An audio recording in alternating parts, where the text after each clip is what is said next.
तो चलिए मैं आपको बताता हूँ कि क्या क्या डिफरेंस है ये दोनों बाइक्स में। चलिए अब स्पीड T4 राइड करके देखते हैं। और तो चलिए हम सर्विस का डिस्कशन कर लेते हैं कि सर्विस कॉस्ट आपको कितना पड़ने वाला है दोनों। So hello guys, welcome back to my channel the roaming roads. So आज हम आपके लिए लेके आ गए हैं the most awaited video, Triumph speed 400 versus Triumph speed T4 2025। Okay, so यहाँ पे आ जाएंगे, मेरे लेफ्ट साइड में देखिए न्यू वाली ट्रायम्फ स्पीड T4 खड़ी है और उसी के बगल में स्पीड 400 माई 25 खड़ी हुई है। तो आज मैं आपको बताने वाला हूँ कि इन दोनों में डिफरेंस क्या क्या है, आपको कौन सी गाड़ी प्रेफर करनी चाहिए अगर आपका बजट 2 लाख है या 2,40,000 के आसपास है। एक्स शोरूम प्राइस की बात कर रहा हूँ मैं। तो इन दोनों में से एक कन्फ्यूजन क्रिएट हो गया है कि कौन सी गाड़ी बेटर है, कौन सी गाड़ी लेनी चाहिए, क्या आपको स्पीड 400 लेनी चाहिए या फिर कुछ पैसे बचा के आपको स्पीड T4 लेनी चाहिए। नई वाली T4 लॉन्च होने के बाद ये कन्फ्यूजन क्रिएट हुआ है। तो आज मैं आपका सारा कन्फ्यूजन क्लियर करने वाला हूँ कि आपको कौन सी गाड़ी लेनी चाहिए। दोनों भी bikes retro modern classic category में आती हैं। दिखने में दोनों गाड़ी सेम है, बस कुछ कुछ डिफरेंसेस हैं, मैं आपको बता देता हूँ। और क्या वो डिफरेंसेस जस्टिफाई करते भी है 40,000 का जो गैप है। तो चलिए मैं आपको बताता हूँ कि क्या क्या डिफरेंस है ये दोनों बाइक्स में। ओके, सबसे पहले जो टायर्स हैं ये डिफरेंट यूज़ हुए हैं। इसमें MRF के टायर यूज़ हुए हैं, इसमें वेडस्टीन के टायर यूज़ हुए हैं। ओके, इसका टायर साइज़ जो है 110/70 है, इसका टायर 110/80 है। दोनों भी हाईवे टायर्स हैं। इसका साइड वॉल इंक्रीज़ हो गया है। ओके, ये जो साइड वॉल है ये इंक्रीज़ हो गया है, जो कि आपको कॉर्नरिंग में हेल्प करता है। जब आप गाड़ी लीन करते हो, जब आप कॉर्नरिंग करते हो ना, तो उसमें ये जो है 110/80 सेक्शन के टायर आपको ज़्यादा कॉन्फिडेंस प्रोवाइड करेंगे। नेक्स्ट डिफरेंस है इसके सस्पेंशन में, जो कि एविडेंट है, जो कि सामने से दिख जाता है। इसमें गोल्डन फोक्स मिल जाते हैं, दोनों में भी 43 mm के आते हैं। इसमें आपको टेलीस्कोपिक मिल जाते हैं और इसमें आपको अपसाइड डाउन मिल जाते हैं। ओके, सो ये गोल्ड एनोटेशन के हैं, ये काफ़ी बढ़िया लगते हैं दिखने में। ओके, एक प्रीमियमनेस प्रोवाइड करते हैं। अगर आप सामने से देखोगे तो ये गाड़ी जो है सामने से ज़्यादा प्रीमियम लगती है, क्योंकि इसमें गोल्डन अपसाइड डाउन फोक्स आते हैं। सो यहाँ पे आप देखेंगे ये नेक्स्ट डिफरेंस हो जाएगा। ये देखिए ये एल्यूमिनियम का यूज़ हुआ है यहाँ पे। ओके, यहाँ पे जो कनेक्शंस हुए हैं, ये बोल्ट्स जो है ये सेपरेटली दिखते हैं और ये जो पार्ट है ये एल्यूमिनियम का यूज़ हुआ है और दिखने में काफ़ी प्रीमियम लगता है स्पीड 400 में। यहाँ पे आप अगर देखेंगे तो ये वाला पार्ट जो है यहाँ पे ये कुछ इस टाइप का है और यहाँ पे एक सिंगल स्क्रू दिया हुआ है। ओके, सो ये भी ठीक है। ये फाइबर का पार्ट है, ये एल्यूमिनियम नहीं है। आप देखेंगे कि ये वाला जो पार्ट है ये थोड़ा सा दिखने में इतना प्रीमियम नहीं लग रहा है, बट स्पीड 400 में आप देखेंगे तो ये वाला पार्ट एल्यूमिनियम का है और दिखने में भी काफ़ी प्रीमियम लगता है। ओके, स्पीड 400 में बाय डिफ़ॉल्ट आपको बार एंड मिरर मिल जाते हैं। यहाँ पे आप देखेंगे बार एंड मिरर, और यहाँ पे आपको ट्रेडिशनल जो आते हैं, कन्वेंशनल मिरर जो आते हैं वैसे ही मिलते हैं, जो कि यहाँ से निकलते हैं। ओके, आपको स्क्रैम्बलर 400X में भी ये वाले मिरर मिलेंगे। बार एंड मिरर की अगर बात की जाए, यहाँ पे अगर देखेंगे तो ये लुक्स काफ़ी अच्छा प्रोवाइड कर देते हैं गाड़ी को। अगर आप सामने से दिखाएंगे ना, सामने से देखिए तो ये बार एंड मिरर जो है लुक्स जो है गाड़ी का काफ़ी इंक्रीज़ कर देते हैं, काफ़ी बढ़िया लुक्स बना देते हैं। तो नेक्स्ट डिफरेंस की बात करेंगे तो इसके हैंडल बार में है। हैंडल बार अगर आप पास से दिखाएंगे तो ये एल्यूमिनियम कास्टेड हैंडल बार है स्पीड 400 में, और अगेन ये दिखने में काफ़ी बढ़िया लगते हैं, काफ़ी प्रीमियम लगते हैं। यहाँ पर अगर आप देखेंगे स्पीड T4 में तो ये एल्यूमिनियम कास्टेड हैंडल बार नहीं है। ओके, तो ये ब्लैक पेंटेड हैंडल बार्स हैं और ये भी ठीक ठाक लगते हैं, बढ़िया लगते हैं दिखने में। इसमें भी कुछ प्रॉब्लम नहीं है, पेंट का क्वालिटी काफ़ी अच्छा है। But the speed 400 handle bar is looking better and looking premium than speed T4। So next difference है इसके साइड पैनल्स में। साइड पैनल्स में आप देखेंगे तो यहाँ पे स्पीड T4 लिखा हुआ है, ये स्पीड 400 जैसा ही है। आप अगर स्पीड 400 दिखाएंगे यहाँ पे तो कुछ ऐसा ही है, बस यहाँ पे नेट दिया हुआ है इन्होंने, दिखने में थोड़े से अच्छे लगते हैं। ओके, ज़्यादा कुछ डिफरेंस नहीं है, बट हाँ ये एक डिफरेंस है, ये अच्छे लगते हैं स्पीड 400 के। सो अगला डिफरेंस हो जाएगा इसके पीछे वाले टायर्स में। पीछे वाले टायर्स अगर आप देखेंगे तो ये वेडस्टीन के टायर है, 150/70 के टायर्स हैं, और इसका जो टायर ग्रिप है ये रोड टायर्स है, रोड एंड हाईवे टायर्स हैं। तो इसका जो टायर ग्रिप है वो स्पीड T4 के MRF के टायर से बेटर है। अब मैं स्पीड T4 का टायर आपको दिखाता हूँ। स्पीड T4 में आप देखेंगे तो ये MRF के टायर है, MRF जैपर के टायर है। इसका सेक्शन है 140/70।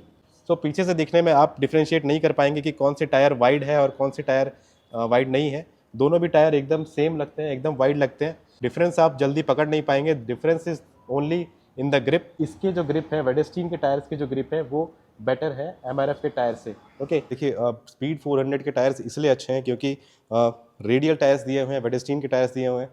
स्पीड T4 में वेडस्टीन के टायर्स नहीं है, इसमें MRF के टायर है और रेडियल टायर्स नहीं है गाइस। ओके, तो अगला डिफरेंस है इसके सीट्स में। ओके, तो सीट्स का एक्चुअली कुशन सेम है, क्वालिटी सेम है, बस इसका डिज़ाइन अलग है। अगर आप सीट देखेंगे तो यहाँ पे इन्होंने ये लाइन वाला डिज़ाइन दिया हुआ है, ये पीछे तक चला जाता है, और कुशनिंग सेम है, स्पीड 400 जैसा ही है। अगर स्पीड 400 की बात करेंगे अब, तो स्पीड 400 में यहाँ से बस इसका डिज़ाइन में डिफरेंस है। ओके, ये कुछ इस टाइप का डिज़ाइन है। ओके, इसमें जो स्प्रॉकेट्स यूज़ हुए हैं, बेसिकली स्पीड T4 में जो पीछे वाला स्प्रॉकेट है उसको 39 टीथ्स का कर दिया गया है। स्पीड 400 में पीछे वाला स्प्रॉकेट है 43 टीथ्स का है। फ्रंट वाले दोनों भी स्प्रॉकेट जो है 15 टीथ के हैं। सो 43 टीथ से 39 टीथ्स पे आने का रीज़न यही है, उससे फ़र्क यही पड़ता है कि ये गाड़ी जो है थोड़ी रिलैक्स चलती है, गियरिंग थोड़ी टॉल हो गई है। ओके, स्पीड 400 से कंपेयर किया जाए तो स्पीड 400 की गियरिंग थोड़ी इनिशियल गियरिंग थोड़ी सी शॉर्ट है। ओके, क्योंकि उसको उस पर्पज़ के लिए बनाया है, ये एक रेसिंग बाइक जैसा बिहेव करती है और ये जो है एक रिलैक्स क्रूज़र बाइक टाइप का बिहेव करती है। और इसका डिस्क साइज़ जो है फ्रंट का 300 mm है, पीछे का 230 mm है, जो कि सेम एज स्पीड 400 है। ओके, स्पीड 400 में आप देखेंगे यहाँ पे डिज़ाइन थोड़ा सा चेंज है। ब्रेक्स का डिज़ाइन देखिए यहाँ पे थोड़ा सा चेंज किया गया है। इसके कैलिपर जो है, इसका कनेक्शन पॉइंट थोड़ा सा अलग है। यहाँ पे इसका कनेक्शन पॉइंट है 4 पिस्टन रेडियल कैलिपर्स हैं। ओके, डिफरेंस ये है कि वो स्पीड 400 में आपको सिंटर्ड ब्रेक पैड्स मिल जाते हैं, स्पीड T4 में आपको ऑर्गेनिक ब्रेक पैड्स मिलते हैं। इसके ब्रेक्स मैंने देखे हैं, पर्सनली मैंने इसके ब्रेक पैड्स देखे हैं, तो इसके ब्रेक पैड्स थोड़े से बड़े हैं। ओके, साइज़ में इतने बड़े हैं। यहाँ पे स्पीड T4 में जो ऑर्गेनिक ब्रेक पैड यूज़ हुए हैं, यहाँ पे आप देखेंगे स्पीड 400 से इसका साइज़ थोड़ा कम है। ओके, क्योंकि यहाँ पे ऑर्गेनिक ब्रेक पैड यूज़ हुए हैं। रियर ब्रेक दोनों का सेम है, रियर ब्रेक्स में कोई डिफरेंस नहीं है।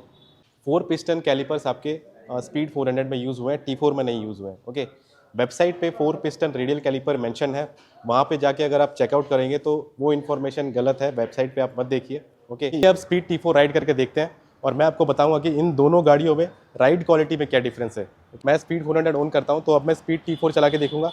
ये पहले वाली स्पीड 400 राइड क्वालिटी में कोई डिफरेंस नहीं है, इंजन में कोई डिफरेंस नहीं है, सिर्फ कॉस्मेटिक लुक्स में चेंज हुआ है।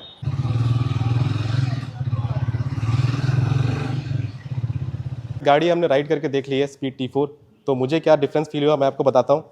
देखिए, जैसे ही आप इस गाड़ी में बैठते हो सबसे पहले आपको डिफरेंस फील होगा इसके हैंडल बार्स का। हैंडल बार थोड़े से अपराइट है, थोड़े से ऊपर है। स्पीड 400 के थोड़े से नीचे है, बहुत हल्का सा डिफरेंस है। कुशन की बात की जाए, सीट कुशन की बात की जाए तो कुशन दोनों भी गाड़ी का सेम है। सीट कुशन दोनों का कंफर्ट, सीट कंफर्ट दोनों गाड़ी का सेम है। राइडिंग ट्रायंगल बनता है, आपके दोनों पैर नीचे पहुंचते हैं अच्छे से। मेरी हाइट 5'7" है, तो मेरे दोनों पैर नीचे अच्छे से पहुंच जाते हैं। तो बात करेंगे अब इंजन की, पिकअप की। ओके, सो जैसे ही मैंने इस गाड़ी का पिकअप लिया तो मुझे समझ में आ गया कि इस गाड़ी का पिकअप जो है वो लीनियर है। ओके, स्पीड 400 जैसा नहीं है। स्पीड 400 का पिकअप जो है वो ब्लास्टिंग है। ओके, जैसे ही आप पिकअप दोगे, first gear, second gear, third gear, pickup बहुत ज़्यादा क्विक है स्पीड 400 में।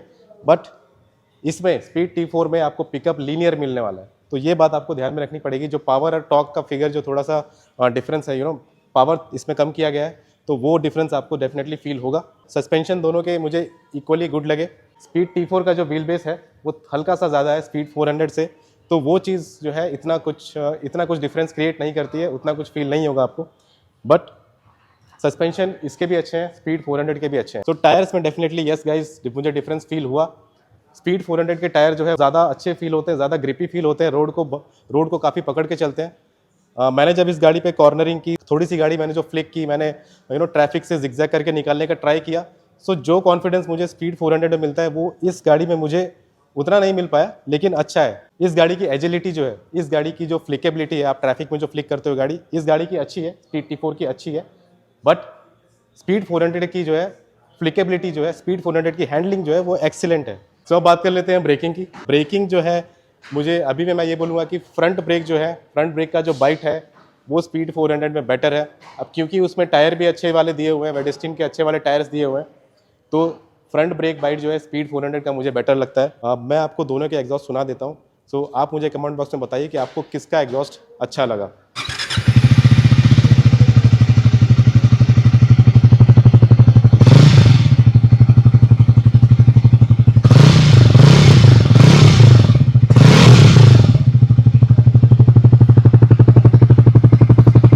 सो अब देखते हैं स्पीड 400 का एग्जॉस्ट।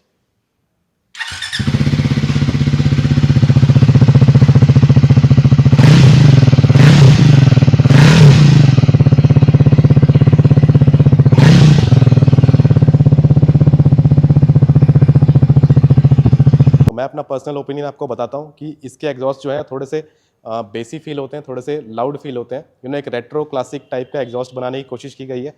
बट स्पीड 400 के एग्जॉस्ट जो है वो थोड़े से रेसिंग बाइक टाइप के फील होते हैं। इसके भी लाउड है, इसके भी बेसी है, बट इसके जो एग्जॉस्ट है वो थोड़े और रिफाइंड फील होते हैं, refined and racing bike type के फील होते हैं। तो ये डिफरेंस मुझे लगा। बाकी आपको क्या लगा आप कमेंट बॉक्स में बताइए। सो एक बहुत important feature guys, traction control system. Okay, so speed 400 में ट्रैक्शन कंट्रोल सिस्टम मिल जाता है, स्पीड T4 में ट्रैक्शन कंट्रोल सिस्टम नहीं मिलता है।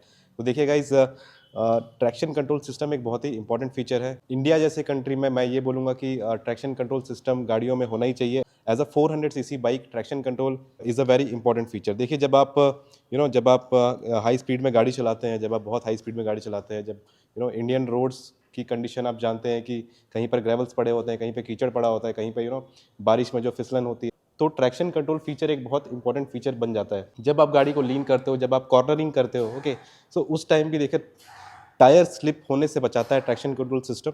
ओके, सो मेरे हिसाब से ट्रैक्शन कंट्रोल सिस्टम गाड़ियों में होना ही चाहिए। Above 300 CC traction control system is a must. So अगला इंपॉर्टेंट पॉइंट हो जाएगा ride by wire technology. Okay, so ride by wire की बात करेंगे, स्पीड 400 में आपको राइड बाय वायर टेक्नोलॉजी मिल जाती है, बट स्पीड T4 में आपको राइड बाय थ्रॉटल मिलता है। इसका जो थ्रॉटल है ये अच्छा है, प्रिसाइज है, ओके, इस गाड़ी के हिसाब से ठीक है, बट स्पीड 400 का जो थ्रॉटल है, जो थ्रॉटल रिस्पॉन्स है, वो कहीं ना कहीं इससे ज़्यादा एक्यूरेट लगा मुझे। ये आपको एक बार टेस्ट राइड लेने से समझ नहीं आएगा। आप जब मल्टीपल टेस्ट राइड लोगे, ओके, दोनों गाड़ियों की मल्टीपल टेस्ट राइड लोगे, तो आपको समझ में आएगा स्पीड 400 का राइड बाय वायर जो है कितना बढ़िया काम करता है। जब मैं थ्रॉटल रेस करता हूँ, जब मैं थ्रॉटल छोड़ता हूँ, ओके, तो छोड़ने के बाद जिस तरीके से स्पीड 400 कंट्रोल में आती है, ओके, जिस तरीके से स्पीड कम होता है, जिस तरीके से स्पीड गेन होता है, तो थ्रॉटल रिस्पॉन्स जो है ना एकदम ऑन पॉइंट है स्पीड 400 में। ओके, स्पीड T4 का भी अच्छा है, बट वो कहीं ना कहीं जो 40,000 का जो प्राइस डिफरेंस है, वो स्पीड 400 जस्टिफाई कर जाती है राइड बाय वायर टेक्नोलॉजी से। स्पीड 400 में आपको इमोबाइलाइजर का फीचर मिल जाता है। ओके, जब आप ये गाड़ी ऑन करोगे, आप मैं पास से दिखा देता हूँ, इमोबाइलाइजर की लाइट जो है रेड कलर की ब्लिंक होती है, आपको दिखेगी स्पीड 400 के मीटर में। ओके, वहीं आप स्पीड T4 की बात करेंगे तो स्पीड T4 के मीटर में आपको, स्पीड T4 के लॉक में आपको इमोबाइलाइजर वाला फीचर नहीं मिलेगा। सो इस फीचर का बेनिफिट ये है कि ये गाड़ी का जो लॉक है इसके ही की से खुलेगा, अदरवाइज नहीं खुलेगा। That is a very important security feature. तो चलिए हम सर्विस का डिस्कशन कर लेते हैं कि सर्विस कॉस्ट आपको कितना पड़ने वाला है दोनों गाड़ियों का। तो देखिए, मेरे पास स्पीड 400 है और स्पीड T4 का सर्विस कॉस्ट भी ऑलमोस्ट अप्रॉक्स उतना ही रहने वाला है। मैंने एक सर्विस पे भी एक वीडियो बनाया हुआ है, आपने अगर नहीं देखा है तो आप आई बटन में जाके चेकआउट कर सकते हैं, मैं उसका लिंक दे दूंगा आपको, डिस्क्रिप्शन बॉक्स में भी दे दूंगा। तो देखिए, सर्विस कॉस्ट जो है, फर्स्ट सर्विस इसकी 1 मंथ के बाद होती है। ओके, 1000 और 1 मंथ, तो फर्स्ट सर्विस का कॉस्ट आपको ऑलमोस्ट 2000 के आसपास पड़ने वाला है।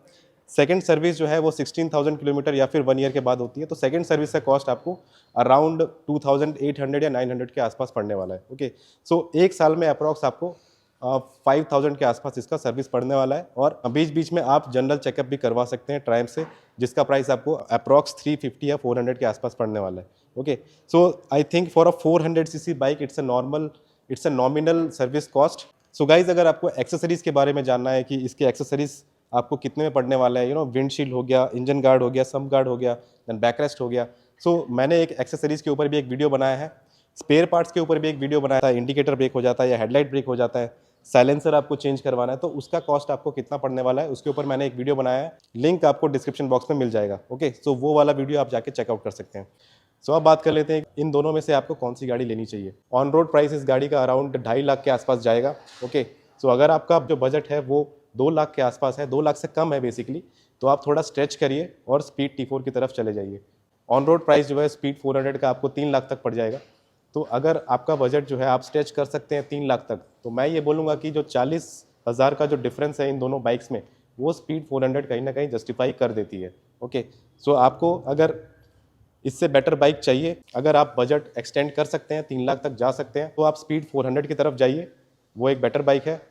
लेकिन अगर आपका बजट जो है वो क्रंच है, आप 2 लाख के ऊपर नहीं जाना चाहते, ओके, तो थोड़ा सा स्ट्रेच करके आप स्पीड T4 लीजिए। स्पीड T4 भी एक बढ़िया बाइक है, बेटर बाइक है, और अब जो है 2025 का मॉडल बहुत ज़्यादा प्रीमियम लगता है, बहुत ज़्यादा खूबसूरत लगता है दिखने में। आप पे कुछ क्वेश्चन है तो डेफिनेटली आप कमेंट बॉक्स में बताइए, मैं उनके आंसर करूंगा। एंड तक मेरे वीडियो में बने रहने के लिए बहुत बहुत धन्यवाद। लाइक करें मेरा वीडियो, शेयर करिए मेरा वीडियो और सब्सक्राइब करिए मेरा चैनल। मिलते हैं नेक्स्ट वीडियो में, तब तक के लिए take care, bye bye and have a safe ride.